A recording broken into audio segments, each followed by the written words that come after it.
મોરબીના હળવદમાં ઘૂંટણસમાં પાણી ભરાયા છે। નવા અમરાપર ગામમાં વરસાદી પાણી ભરાયા। ઘૂંટણસમાં પાણી ભરાતા સ્થાનિક લોકોને હાલાકીનો સામનો કરવાનો વારો આવ્યો। પાણી ભરાતા 700થી વધુ લોકોને અહીંયા ભારે હાલાકીનો સામનો કરવો પડી રહ્યો છે। પાણીનો નિકાલ ન થતા ગામમાં પાણી ભરાઈ ગયા છે। ગ્રામજનો ખાટલા પર બેસીને જમવા મજબૂર બન્યા છે। તો હળવદના નવા અમરાપર ગામમાં ઘૂંટણસમાં પાણી ભરાયા છે। ઘૂંટણ સુધી પાણી ભરાઈ જતા લોકોને ખૂબ જ હાલાકી વેઠવાનો વારો આવ્યો છે। સંદેશ ન્યૂઝ અલગ અલગ જગ્યાએ ગ્રાઉન્ડ ઝીરો રિપોર્ટ કરીને લોકોની જે તકલીફ છે, લોકોની જે વ્યથા છે આપના સુધી પહોંચાડી રહી છે। ત્યારે હળવદના આ એક્સક્લુઝિવ દ્રશ્યો।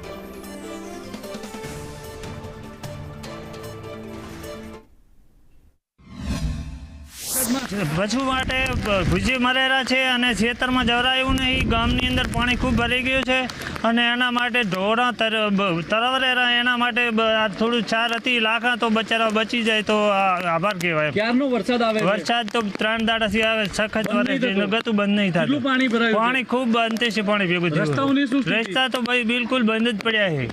અવિરત વરસી રહેલા વરસાદના પગલે ઠેર ઠેર પાણી ભરાવાની શરૂઆત થઈ ચૂકી છે। ત્યારે આપણે હળવદ તાલુકાના નવા અમરાપર ગામે ઉર્ફે ગણેશપુર ગામે આવ્યા છીએ। ત્યાં ઘૂંટણસમાના પાણી ભરાય છે। હાલ તમે જે પરિસ્થિતિ જોઈ રહ્યા છો કે ગ્રામજનો ઘૂંટણસમા પાણીમાં ઊભા છે। ઘરમાં પણ આ જ પરિસ્થિતિ છે।